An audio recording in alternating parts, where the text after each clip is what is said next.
अस्सलाम वालेकुम dear friends, welcome to our channel dear expert sir. जैसा कि आप जानते हैं पिछले वीडियो में हमने पिछला जो पेपर है आपका कॉस्ट असिस्टेंट कम टाइपिस्ट पेपर आया था, उसमें हमने रीजनिंग, मैथ और आपका जीके पोर्शन किया था। आज के इस वीडियो में यहाँ पे सॉल्व करेंगे उसी क्वेश्चन पेपर के। आज के जो इस वीडियो में हम क्वेश्चंस करने वाले हैं वो है रिलेटेड टू कंप्यूटर्स। तो सबसे पहला जो क्वेश्चन आया था कंप्यूटर का, which of the following is called brain of computer. तो आपके पास ऑप्शन आए थे, ऑप्शन ए था रैम, बी था ALU यूनिट, सी था आपका CPU, डी है आपका मदरबोर्ड। तो आपका जो सही आंसर था वो था आपका ऑप्शन सी यानी CPU। उसके बाद फ्रेंड्स क्वेश्चन आया था the computers available nowadays belongs to which generation of computers. आज के ज़माने में जो कंप्यूटर है वो किस जनरेशन के है। आपके पास ऑप्शन ए था फोर्थ, बी था फिफ्थ, सी था थर्ड, आपका डी था सेवन्थ। तो इसका जो सही आंसर था वो था ऑप्शन बी यानी फिफ्थ जनरेशन।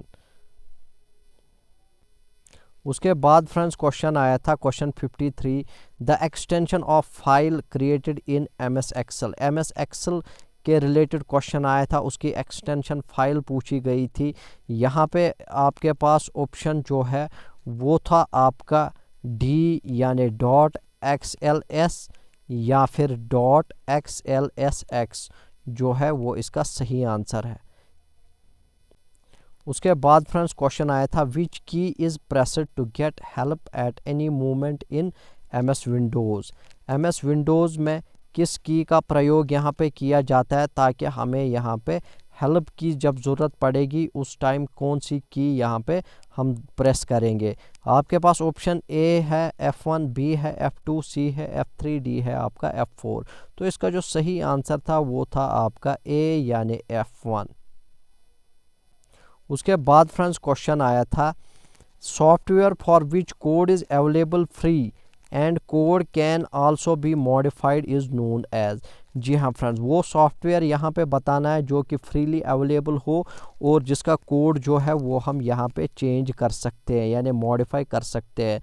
तो आपके पास ऑप्शन ए था प्रोप्राइटरी सॉफ्टवेयर, बी था ओपन सोर्स सॉफ्टवेयर, सी था आपका क्लोज्ड सोर्स सॉफ्टवेयर, डी था आपका फ्री सॉफ्टवेयर। तो आपके पास ऑप्शन जो था वो सही था आपका बी यानी open source software. Open source software वो होता है आपका जिसका कोड फ्रीली अवेलेबल हो, जो हम कभी भी मॉडिफाई कर सकते हैं। इसके अपोजिट जो है वो है आपका प्रोप्राइटरी सॉफ्टवेयर। प्रोप्राइटरी सॉफ्टवेयर किसी पे जिसका हक हो यानी उसका जो कोड है वो फ्रीली अवेलेबल नहीं होता है। तो यहाँ पे जो सही आंसर है वो है आपका बी यानी ओपन सोर्स सॉफ्टवेयर। उसके बाद फ्रेंड्स क्वेश्चन आया था which of the following is not an input device. बहुत ही आसान क्वेश्चन है।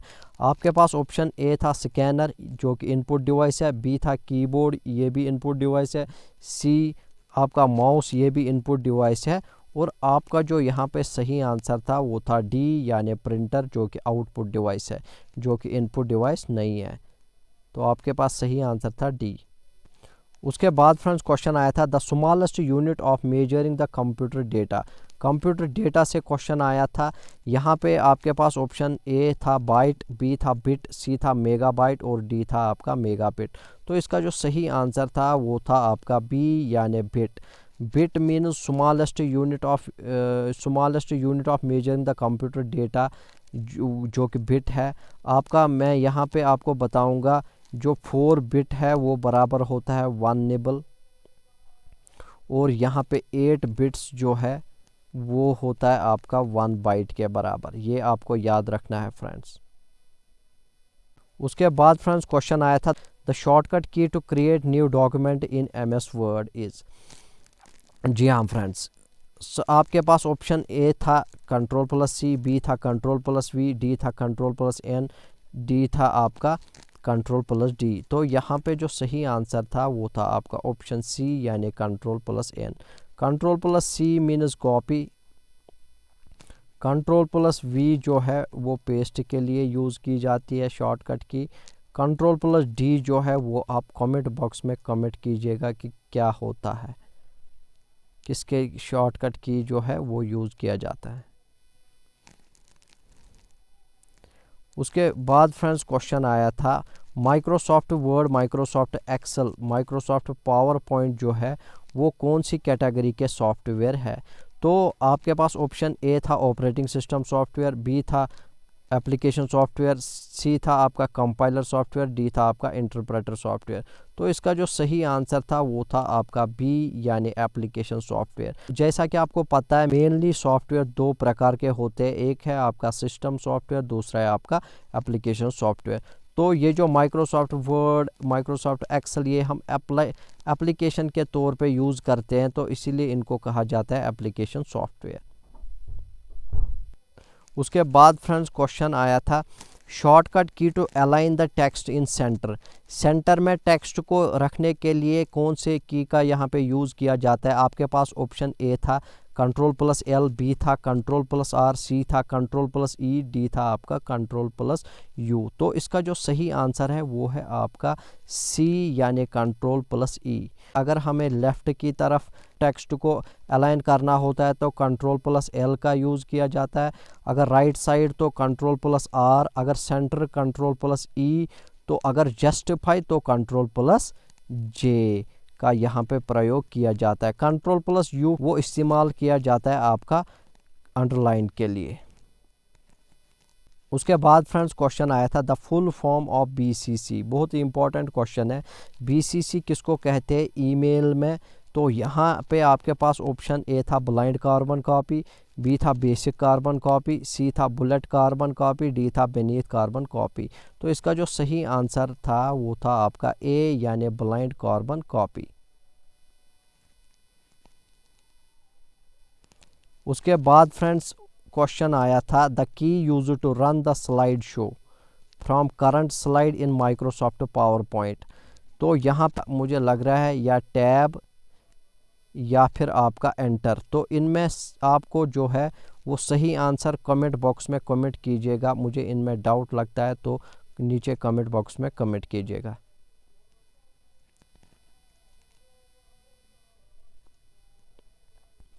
उसके बाद फ्रेंड्स क्वेश्चन आया था which view in Microsoft PowerPoint allow you to arrange the slide easily. तो यहाँ पे आपके पास ऑप्शन ए था आउटलाइन व्यू, बी था स्लाइड शो व्यू, सी था रीडिंग व्यू, डी था स्लाइड सॉर्टर व्यू। तो इसका जो सही आंसर है वो है आपका डी यानी स्लाइड सॉर्टर व्यू।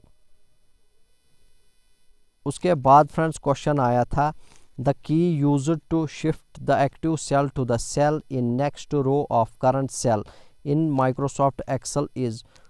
यहाँ पे जो इसका सही आंसर है वो है आपका सी यानी टैब। उसके बाद फ्रेंड्स क्वेश्चन आया था which of the following is not a popular antivirus software. तो इनमें से बोलना है कि एंटीवायरस सॉफ्टवेयर जो है वो कौन सा नहीं है। आपके पास ऑप्शन ए था क्विक हील, बी था फायरफॉक्स, सी था आपका मैकाफी और आपका डी था नॉर्टन। जैसा कि आप जानते हैं ए जो है क्विक हील वो आपका एंटीवायरस सॉफ्टवेयर, डी जो है वो भी एंटीवायरस सॉफ्टवेयर है, सी जो है मैकाफी वो भी एंटीवायरस सॉफ्टवेयर है। आपके पास जो सही आंसर है वो है आपका ऑप्शन बी यानी फायरफॉक्स जो कि ब्राउज़र है और एंटीवायरस सॉफ्टवेयर नहीं है। उसके बाद फ्रेंड्स क्वेश्चन आया था www in terms of internet stands for. www जो है उसकी फुल फॉर्म पूछी गई थी, ये आप सबको पता होगा। इसका जो सही आंसर है वो है आपका सी यानी वर्ल्ड वाइड वेब। बहुत ही आसान क्वेश्चन था।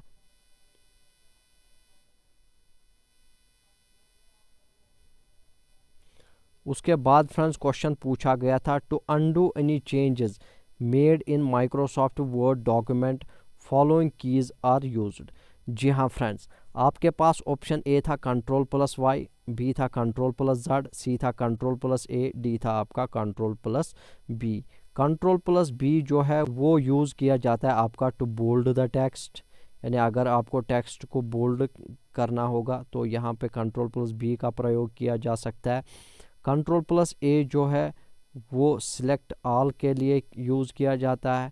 Ctrl+Z जो है इसका जो सही आंसर है वो यही है Ctrl+Z यानी बी, जो कि यूज़ किया जाता है आपका undo any changes made in Microsoft word.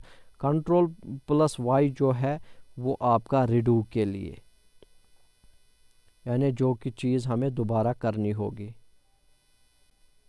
उसके बाद फ्रेंड्स क्वेश्चन पूछा गया था to select the whole paragraph in Microsoft Word document. Whole paragraph को सिलेक्ट करने के लिए यहाँ पे हमने इनमें से क्या करना होगा। आपके पास ऑप्शन ए था single click with mouse anywhere in paragraph, B था आपका double click with mouse anywhere in paragraph, C था आपका triple click with mouse anywhere in paragraph, और आपका डी था नन ऑफ द अबोव। तो इसका जो सही आंसर था वो था आपका ऑप्शन सी यानी triple click with mouse anywhere in paragraph.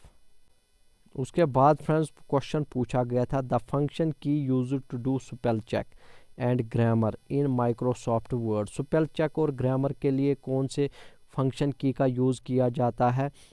आपके पास ऑप्शन ए था F4, बी था F5, सी था F6 और आपका डी था F7। इसका जो सही आंसर है वो है आपका डी यानी F7। उसके बाद फ्रेंड्स क्वेश्चन आया था which of the following is not a popular browser used for internet. Popular browser इनमें से कौन सा नहीं है। आपके पास ऑप्शन ए था माइक्रोसॉफ्ट एज, बी था मोजिला फायरफॉक्स, सी था गूगल कास्ट, डी था गूगल क्रोम। जैसा कि आपको पता है गूगल क्रोम जो है उससे हम ब्राउजिंग कर सकते हैं, तो ये जो है एक पॉपुलर ब्राउज़र है यानी इंटरनेट ब्राउज़र है। जो आपका बी है मोजिला फायरफॉक्स, ये भी ब्राउज़र है। ए जो है माइक्रोसॉफ्ट एज जो है ये भी एक ब्राउज़र है, नया ब्राउज़र। तो आपके पास जो सही आंसर है वो है आपका सी यानी गूगल कास्ट।